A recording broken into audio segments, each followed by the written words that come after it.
Hello' hello' hello' লাইনটো কাটি গৈছিলে। গোটেই আজি অকল আলফা এইটো দেখিছে, আজি ড্ৰাইভাৰে মদ খাই গাড়ী একেবাৰে বাছ পানীত পেলাই দিয়ে, নদীৰ তলত সুমুৱাই দিয়ে। এইবিলাকতো সন্ত্ৰাস হয় না নহয়? এইবিলাকতো মদ খাই মদ খাই সন্ত্ৰাসী কৰিছে। আলফাইতো তেনেকুৱা সন্ত্ৰাসী কৰা নাইতো। আজি ধপাত খাই কিমান মানে মানুহ যুৱক যুৱতী মৃত্যুমুখত পৰিছে। জুবিনেতো নিজেও ধপাত খায়, কিয় আজি ধপাত খাবৰ কাৰণে পালন কৰা নাই আজি যুৱ প্ৰজন্ম? আজি কিয় মদ নাখাবি, মদৰ কাৰণে কিমান গাড়ী এক্সিডেণ্ট হৈছে, এনেকুৱা কি হৈছে? সন্ত্ৰাস মদৰ পৰা সন্ত্ৰাস হৈছে, সন্ত্ৰাসী কাম হৈছে। সিহঁতি গাড়ী খুন্দা মাৰিছে, নিজে মৰিছে, আনক মাৰি গৈছে। মদ ধপাত খাইছে, গোটেই মানে এটা পৰিয়াল শেষ কৰি দিছে। এনেকুৱাবিলাক কৰিছে। আজি দুৰ্ভাগ্যবশতঃ দুই এজন ক'ৰবাত হয় আলফা বিৰুদ্ধে একটা সন্ত্ৰাসী নাম দি, আৰু যিটো সংগঠনে, যিটো মানে বিপ্লৱী সংগঠনে হাজাৰ হাজাৰ ল'ৰা ত্যাগ কৰিছে, যিটো দেশৰ মানে কি কয় জাতিৰ হেৰুৱা স্বাধীনতাৰ কাৰণে একে কথাতে নস্যাৎ কৰিবলৈ বিচাৰিছে। আমি কেনেকৈ মানিম? কথাটো কিয় উপযুক্ত হোৱা নাই? আৰু যিবিলাক উন্নয়নৰ কথা কৈছে, উন্নয়ন কাক ক'ব লাগে? দিল্লীত চিঞৰিব লাগে। দিল্লী আমাৰ ইমান একেবাৰে মূল্যৱান চৰকাৰী চ'ৰ্চ হৈ গৈছে। দিল্লীৰে দিল্লীয়ে সন্ত্ৰাস চলাইছে অসমৰ ওপৰত, শোষণ কৰিছে। এই যেতিয়ালৈকে দিল্লীয়ে শোষণ কৰি থাকিব বা সন্ত্ৰাস চলাই থাকিব, তেতিয়ালৈকে এইবিলাক মানে আমাৰ এই মানে এটা দুটা ক'ৰবাত ভুল হ'ব পাৰে, কিন্তু আমি সহজ সংগ্ৰামটো আমাৰ চলিয়ে থাকিছে। সহজ সংগ্ৰামটো জুবিনৰ কথাত ইয়াত ভুল হ'ব নোৱাৰে। জুবিনতকৈ উদ্ধত ডাঙৰ ডাঙৰ শিল্পীয়ে এই সহজ সংগ্ৰামৰ কাৰণে আমাৰ সমৰ্থন জনাই গৈছে। তাৰে এটা উদাহৰণ ভূপেন দা ই নখৰ সমানো হ'ব নোৱাৰে। জুবিন ভূপেন দা নখৰ সমানো হ'ব নোৱাৰে, আৰু অন্যান্য বহু শিল্পী আছে। কিন্তু এটা কথা ইমান পপুলাৰ বুলি ভাবে নিজকে, ইউটিউব এটা তাৰ গানত যিমান দৰ্শক আছে, তাৰ শ্ৰোতা আছে, তাৰ অন্যান্য নিউজ ফলো এটা গানতে 2 মিলিয়নলৈকে হৈছে।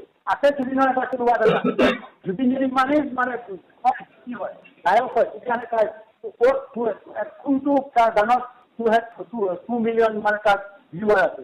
এই কথাটোৰ পৰা সহজে অনুমান সি জোৰ কৰি নিজে এটা মানে অভিভাৱক হ'ব বিচাৰে অসমৰ। এইটো কেতিয়াও হ'ব নোৱাৰে।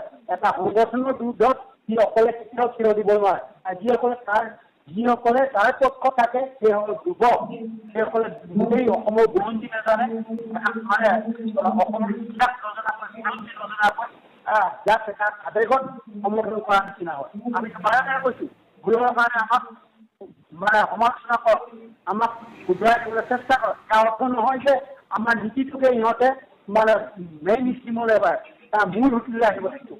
হোৱাট ক'লে মূল সুঁতি? What is the main stream?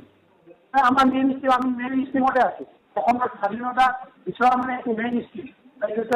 Ranjit প্ৰকৃত এটা ৰাজনৈতিক ওপৰত ভৌগোলিক এটা ৰাজনীতিৰ ওপৰত প্ৰতিষ্ঠিত এটা মানে নীতি আদৰ্শ, এইটো ওপৰত থিয় দি আছোঁ। ইয়াৰ সত্য কি আছে? ই আকৌ আমাক কৈছে, জুবিনে কৈছে আমাক তাৰ মূল সুঁতিলৈ আহিব লাগে। যি মূল সুঁতিলৈ আহিব লাগে, মূল সুঁতি আমাৰ শিকাব লাগে। তাৰ মূল সুঁতি যদি চিনি নাপায়, তেতিয়াহ'লে গো বেক টু ইণ্ডিয়া, আমাক ক'বলৈ একো নাই। এইটো আমাৰ মূল সুঁতি অসমৰ থলগিৰি মানুহ, এই মূল সুঁতি এই কথাটো জনাটো কৰি আছোঁ। হয়, আৰু এটা প্ৰশ্ন সুধিছো তাম, আপুনি অৰ্থাৎ জুবিন গাৰ্গক ক'ব খুজিছে নেকি নিজে ধপাত, চিগাৰেট, মদ, ভাং এৰি প্ৰথমে আদৰ্শ দেখুৱাওক, তাৰ পিছত এই ধৰণৰ কথা কওক?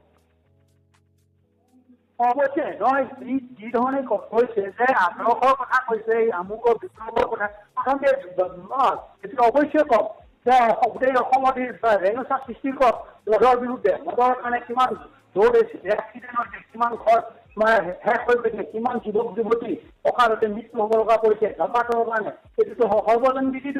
ধপাত দেখাবৰ কাৰণে সকলোৱে কয়, কিন্তু যি প্ৰথমেই ধপাত খায়। আৰু ধপাতৰ কাৰণে অসমত কি হৈছে এই কথাটো কিয় নকৰে? আজি পেষ্টিচাইড, গোটেই মানে বাগানবিলাকত পেষ্টিচাইড মাৰি অসমৰ গোটেই উজনি অসম শেষ কৰিছে। উজনি অসমতে আজি কেঞ্চাৰ একেবাৰে পৃথিৱীৰ ভিতৰত 1 নম্বৰত আছে, বিকজ অফ দ্য পেষ্টিচাইড। সেইবিলাক আজি মাল্টিনেশ্যনেল কোম্পানীৰ বিৰুদ্ধে ৰেণুচা সৃষ্টি কৰক, তাত বন্দুক ধৰিব নালাগে। এইবিলাকত গৈ এইবিলাক সজাগতা সৃষ্টি কৰক। তেতিয়া আমিও আছোঁ, দুদিন ভাল কাম কৰি। কোনটো ভাল কাম কৰিলে ক'ৰবাত দুটা গছ পুলি ৰুলে এইটো ভাল কাম হয় নেকি? এইবিলাক নিজে ধপাত খাব কিমান নতুন প্ৰজন্ম শেষ কৰিছে, মদ খোৱাৰ কাৰণে উৎসাহিত কৰিছে, সেইটোতে সি শেষ কৰক।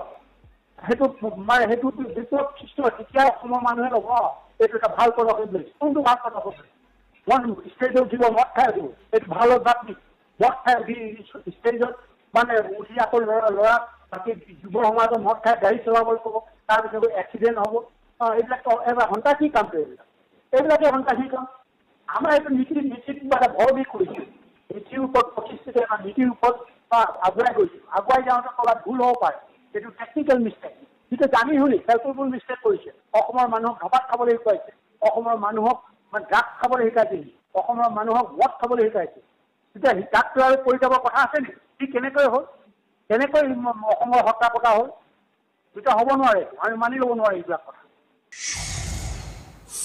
কেৱল সেয়াই নহয় পৰেশ বৰুৱাই ভূপেন হাজৰিকাৰো উদাহৰণ দি ক'লে যে ভূপেন হাজৰিকায়ো আলফা সমৰ্থন কৰিছিল গতিকে জুবিন কোন আজি জুবিনে যিটো ভাষাৰ ওপৰত গান গাই প্ৰতিষ্ঠিত হৈছিল তাৰ কাৰণে হৈছিল এইখিনি সংগ্ৰামী সত্তা থকাৰ কাৰণে আজি সি গায়ক হৈছে অসমীয়া ভাষাত গায় আজি হিন্দী ভাষাত গান পৰিৱেশন কৰি কিমান পপুলাৰ হৈছে ইণ্ডিয়া গতিকে পপুলাৰ হোৱা নাই আজি অসমৰ মানুহে তাক আঁকোৱালি লৈছিল এই কথাটো আমাৰ প্ৰয়োজন আছে ভূপেন হাজৰিকাৰ ভূপেন দাই ইমান মহান শিল্পী থকাৰ কাৰণে বুজিছিল মাটিৰ দুখ কষ্ট মাটিৰ গন্ধৰ লগত মিলাই গান গাইছিলে এই মাটিত জন্মগ্ৰহণ কৰা নিপীড়িত মানুহৰ কথা বুজি পাইছিলে আৰু কৈ পাই থকাৰ কাৰণে বুজি পোৱাৰ কাৰণেতো আমাৰ শেষ মুহূৰ্তলৈ আশাৰ লগত একাত্মতা প্ৰকাশ কৰিছিলে গান গাই এই কথাটো জুবিনে জনাৰ প্ৰয়োজন আছে আৰু চবচে ডাঙৰ কথা আৰু জুবিনক আমি এটা ক'বলৈ বিচাৰোঁ যে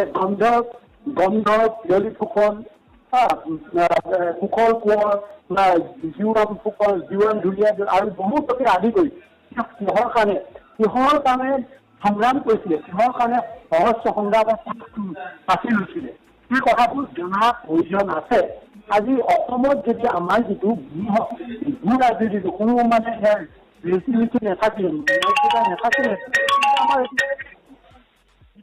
আমাৰ শুনি আছো হেল্ল' আমি একো নকৰোঁ কিন্তু আমাৰ এইটো স্পষ্ট আমি বুৰঞ্জী জানো জুবিনে আজি আমাৰ এই ধৰণৰ পুৰুষা মন্তব্য কৰাটো আমি হোৱা নাপাওঁ বা এইটো শুনিবলৈ অলপ আমাৰ আমনি লাগে আৰু এইটো অস্বস্তি বোধ কৰোঁ তেনেকুৱা ধৰণৰ সি মন্তব্য নকৰে আৰু এটা চবচে ডাঙৰ কথা কৈছে মাজুলীৰ কথা কৈছে বা অন্যান্য নদী বান্ধৰ কথা কৈছে বিভিন্ন ধৰণৰ এই যে মানে উন্নয়নমূলক কামৰ কথা কৈছে আমি নকৈ দেশত এই উন্নয়নমূলক যেতিয়া উন্নয়ন পৰিষদ গঠন কৰি গোটেই উন্নয়নমূলক কাম কৰিছিলোঁ কৃষি আমাৰ সদস্যসকলক নিয়োগ কৰিছিলোঁ এইবিলাক আমি ভঙা মাথৰি আমি লখিমপুৰ কাষৰ পথাৰ এইবিলাক ভঙা মাথৰিবিলাকত আমি নিৰ্মাণ কৰিছিলোঁ সেইটো এটা উৎকৃষ্ট উদাহৰণ সেইটো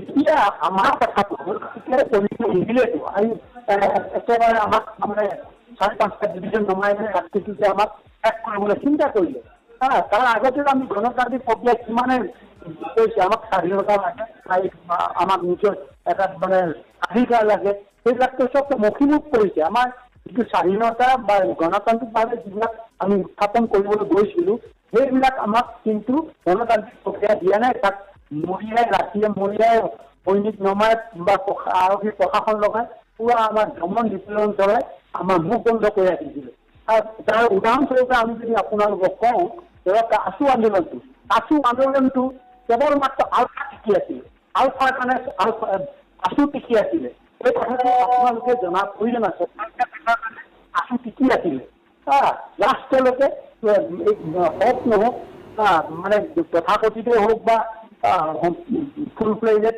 এগ্ৰিমেণ্টে হওক কিন্তু এটা এগ্ৰিমেণ্ট কৰিবৰ কাৰণে আছুৱে কেৱল মাত্ৰ আলফাৰ পাৰে সুযোগ পালে এইবিলাক আজি জনাৰ প্ৰয়োজন জুবিন গাৰ্গে জনাৰ প্ৰয়োজন আছে যে আলফাক সন্ত্ৰাসবাদী বুলি কৈছে সন্ত্ৰাসবাদী মানে সন্ত্ৰাসবাদী বুলি বুজাবলৈ বিচাৰিছে আলফা নিৰ্দিষ্ট লক্ষ্য উদ্দেশ্য আছে জাতিৰ কাৰণে জাতি হেৰুৱা স্বাধীনতাৰ কাৰণে সহজ সংগ্ৰাম কৰিছে এই সহজ সংগ্ৰামত ক'ৰবাত ভুল ভ্ৰান্তি হ'ব পাৰে সেই ভুলটো আঙুলিয়াই দিব পাৰে তাৰ অধিকাৰ কিন্তু সহজ সংগ্ৰামক নস্বাত কৰাটো তাৰ অধিকাৰ নাই ভূপেন হাজৰিকা ডাঙৰীয়া মহান শিল্পীগৰাকী তেনেকুৱা কৰা নাছিলে বিষ্ণু ৰাভাইও সহজ সংগ্ৰামৰ পথ বাছি লৈছে বিষ্ণু ৰাভাৰ ডাঙৰ না বিষ্ণু ৰাভাৰ আৰু জুবিন গাৰ্গৰ যিটো অৱস্থান জুবিন গাৰ্গৰ অৱস্থান আৰু বিষ্ণু ৰাভা ডাঙৰীয়াৰ অৱদান আৰু অৱস্থান সেইটো আপোনালোকে নিজৰে গম পাব সেইকাৰণে এতিয়াও শিল্পী হ'লে এইখনে কথা কেতিয়াও নকৰে যিটো সংগ্ৰামৰ কাৰণে যিটো নীতিৰ কাৰণে যিটো মানে অসমৰ জন্মগত অধিকাৰৰ কাৰণে হাজাৰ হাজাৰ ল'ৰাই ইয়াত যুৱতীয়ে প্ৰাণ আহুতি দি গৈছে এই কথাটো নস্থাত কৰিছে আৰু জুবিন আৰু এটা কওঁ যিটো ঘটনা হৈ গৈছে এইটো ভুলবশত হৈছে আমি কৈছোঁ টেকনিকেল মিষ্টেক এইটো হৈছে হোৱাটো স্বাভাৱিক ইয়াৰ অৰ্থ নহয় যে আমি সন্ত্ৰাসবাদীলৈ পৰিণত হৈছোঁ কিন্তু ইয়াৰ বিপৰীতে এখন ৰাষ্ট্ৰৰ সৈনিকে কিমান আমাৰ দৃঢ় মানুহক মাৰিলে কিমান নিয়মানক মাৰিলে কিমান গুপ্তঘাতক আৰু আৰ্মি লগ লাগি কিমান মাৰিলে এই কথাটো জুবিনে জনাটো প্ৰয়োজন আছে আৰু আমি যদি সন্ত্ৰাসবাদী হ'লোহেঁতেন আৰু পৃথিৱীৰ কোনো জেগাতে আশ্ৰয় নাপালোহেঁতেন সেই কথাটো তাৰ জনা প্ৰয়োজন আছে পৃথিৱীত সন্ত্ৰাসবাদী কোনো সমৰ্থন নকৰে আমি সন্ত্ৰাসবাদী নহয় সেইকাৰণে আজিও জীয়াই আছো আজিও জীয়াই ভৱিষ্যতো জীয়াই থাকিম বিপ্লৱী সংগঠন বিপ্লৱী সশস্ত্ৰ বিপ্লৱ এইটো এটা শিক্ষাধৰ্মতৰ এটা নীতি প্ৰতিষ্ঠিত এটা নীতি একেবাৰে লেনিনৰ পৰা মাও চেতুঙৰ পৰা হুচিমিনৰ পৰা বিভিন্ন দেশত তেনেকৈ মানে বিপ্লৱ চলি আছে সশস্ত্ৰ বিপ্লৱ ওচৰ চুবুৰীয়া চবতে বাংলাদেশতো সশস্ত্ৰ বিপ্লৱ চলি আছে যদি আজি মানে ইণ্ডিয়া আমাক যদি সন্ত্ৰাসবাদী বুলি কয় তেতিয়া বাংলাদেশত কিয় ইণ্ডিয়া সহায় কৰিছে পাকিস্তানৰ বিৰুদ্ধে তাৰ ইয়াৰ বিৰুদ্ধে বাংলাদেশতো আমাৰ দৰে ইমান ৰেচিমিটি নাছিলেতো তাৰ স্বাধীনতা মানে পোৱাৰ কিন্তু তাৰ পৰিৱৰ্তে ইণ্ডিয়া বাংলাদেশক সহায় কৰি এখন মুক্ত স্বাধীন ৰাষ্ট্ৰ বনাই দিলে আজি আমি বিচৰা যে আমি হৈছে সন্ত্ৰাসবাদী এই কথাবিলাক জনাটো প্ৰয়োজন আছে আৰু চবচে ডাঙৰ কথা হৈছে যি ধৰণে আমাক মাজুলীৰ উন্নতিৰ কথা কৈছে বা অন্যান্য যিবিলাক বান নিয়ন্ত্ৰণৰ কথা কৈছে অন্যান্য এইবিলাক কথা কৈছে সেই কথাটো ক'বলৈ বিচাৰে আমাক যদি সংযুক্ত মুক্তি বাহিনী অসম স্বাধীনক যদি ৰাজনৈতিক অধিকাৰ দিয়ে তেতিয়াহ'লে আমি আমাৰ অৰ্থনীতিটোক আমি কণ্ট্ৰল কৰিব পাৰিম আমাৰ অৰ্থনীতিটো যদি সংযুক্ত মুক্তি বাহিনী হাতলৈ আহে তেতিয়াহ'লে আমি যেতিয়া আমাক বান নিয়ন্ত্ৰণ কৰিব লাগে বা মাজুলীৰ সুৰক্ষা কৰিব লাগে নিবনুৱা সমস্যা দূৰ কৰিব লাগে আমাৰ সম্পদ আমাৰ ইয়াতে অসমতে তাত ব্যৱহাৰ কৰাৰ উপযোগী মানে পৰিৱেশ গঢ়িব লাগে তেতিয়া আমাক কওক এতিয়া আমি অসমৰ যিটো ছটা যিটো মূল্যৱান সম্পদ আছে সেই সম্পদখিনি আমি শোষণ কৰিছোঁ নেকি আমি তাৰ ৰিচোৰ্চটো আমি লৈছোঁ নেকি তাৰ ৰয়েলিটো আমি লৈছোঁ নেকি আমি লোৱা নাই গোটেই সম্পদ লুণ্ঠন কৰি আছে আজি 70 বছৰ ভাৰতীয়সকলে আমাৰ সম্পদ লুণ্ঠন কৰি আছে তাৰ বিনিময়ত কি দিছে আজিলৈকে মাথাউৰিত এটা বান নিয়ন্ত্ৰণ কৰিব পৰা নাই নিবনুৱা সমস্যা দূৰ কৰিব মাজুলীৰ সমস্যা দূৰ কৰিব পৰা নাই গড় নিধন কৰা সমস্যা দূৰ কৰা নাই নিত্য মানে প্ৰতিদিনে তেনেকুৱা গড় হত্যা হৈ আছে এইবিলাক ৰোধ কৰিব বিলিয়ন ডলাৰ প্ৰয়োজন আছে বান ৰোধ কৰিবৰ কাৰণে মাজুলী পুনৰ্নিৰ্মাণ কৰিবৰ কাৰণে মাজুলী সুৰক্ষা কৰিবৰ কাৰণে নিবনুৱা বা অন্যান্য যিবিলাক ইণ্ডাষ্ট্ৰী প্ৰতিষ্ঠা কৰিবৰ কাৰণে বিলিয়ন ডলাৰ ক'ৰ পৰা আমাৰ পায় অসমৰ মানুহে দিছে নেকি আমাক আমাৰ এই সামৰ্থ্য আছে নেকি কেৱল মাত্ৰ আমাৰ সামৰ্থ্যৰ ওপৰত যেতিয়া আমি ৰাজনৈতিক অধিকাৰটো পাম অধিকাৰটো সেইকাৰণে বিচাৰিছোঁ আমি যে মানুহে কৈ আছে যে এনেকুৱা নহয় আমাক ৰাজনৈতিক অধিকাৰটো লাগে ৰাজনৈতিক অধিকাৰটো হ'লে তেতিয়া আমি অৰ্থনীতি মানে আমাৰ মুক্ত অৰ্থনীতি আমি ব্যৱহাৰ কৰি আমাৰ অসমক আগুৱাই নিব পাৰিম এই কথাটো বুজি পৰা প্ৰয়োজন নাই তাৰ বিপৰীতে কৈছে যে বান নিয়ন্ত্ৰণ ক'ৰ পৰা কোটি না জুবিনে আজিলৈ 1 টকা আমাক মানে দান বৰঙণি দিছে নে আগলৈ দিয়া নাই তাৰপিছত আৰু কোনোবাই ক'ব নেকি কোনোবাই নিউজ এখন দিব আমি এই মানে 2000 অসমীয়া আপোনালোকক দিছোঁ কি কৰিলে টকা এই কথাটো ক'ব পাৰিব কোনোবা অসমীয়া কেনেকৈ মুক্ত হত্যা আমাক দান কৰিছোঁ বুলি ক'ব পাৰিব নোৱাৰে মই কৈছোঁ কোনো এখন লিষ্ট দিব নোৱাৰে কোনো এজন 100টা বা 10টা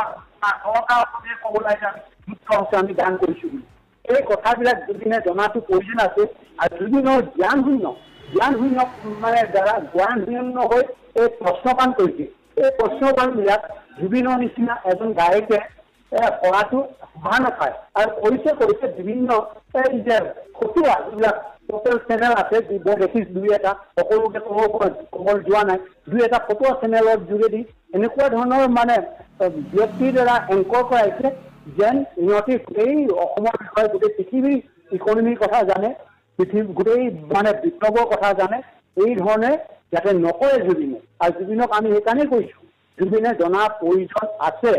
আৰু শেষত আৰু এটা মই জুবিনক ক'বলৈ বিচাৰোঁ, যি ধৰণে সন্ত্ৰাসবাদ বুলি কৈছে আমাক মানে দুৰ্ভাগ্যবশতঃ কেইজনমান আমাৰ শৈলীৰ মানে নিৰীহ ব্যক্তি আঘাতপ্ৰাপ্ত হৈছে আমাৰ ভুলবশতঃ আমাৰ দ্বাৰাই সংঘটিত হোৱা কাৰ্যটো। কিন্তু ইয়াৰ পৰিৱৰ্তে মই জুবিনক আৰু এটা কওঁ, জুবিনে যে ইমানেই সচেতন যে আজি অসমত কিমান ধঁপাত সেৱন কৰি কিমান অসমীয়া ডেকা গাভৰু কিমানে অকালতে মৃত্যু হৈছে। কিন্তু তাৰ সেই ধঁপাত সন্ত্ৰাস অসমৰ যুৱ সমাজত থকা মাদকদ্ৰব্য যে ইয়াৰ সন্ত্ৰাস সৃষ্টি কৰিছে, এই কথাটোতো সি মানি ল'ব, এবাৰো মাত মতা নাই। যিহেতু জুবিন এতিয়াও সি ধঁপাত এৰিব নোৱাৰে। ধঁপাতটো এতিয়া গাঁৱে ভূঞে চবেই চিঞৰি আছে ধঁপাত খাব নালাগে, কিন্তু জুবিনে ক'ত কেতিয়াবা প্ৰকৃততে অসমৰ কথা চিন্তা কৰিলে ধঁপাতটো কেতিয়াবা এৰিব লাগে সি। লগতে আজি গাঁৱে ভূঞে মদ খাই ডেকা গাভৰু কি হৈ গৈছে, একদম এখন ঘৰ শেষ হৈ গৈছে মদৰ কাৰণে। আজি জুবিনে নিজে মদত মাতা হৈ থাকে। আজি জুবিনে বিভিন্ন সময়ত বিভিন্ন ধৰণৰ লাগজাল বস্তু খায়, তেতিয়া সেই সমাজ কেনেকৈ সংস্কাৰ কৰিব পাৰে? সেইবিলাকে সন্ত্ৰাস হয়। এই ধঁপাতৰ সন্ত্ৰাস, মদৰ সন্ত্ৰাসত কিমান মৰিছে, ধঁপাতৰ সন্ত্ৰাসত কিমান মৰিছে, আমাৰ সন্ত্ৰাসবাদী বুলি কৈছে। আমি কেইজন কিমান মানুহ মাৰিলোঁ, আজি ভাৰতীয়সকলে কিমান মানুহ মাৰিছে, আমিতো নগণ্য।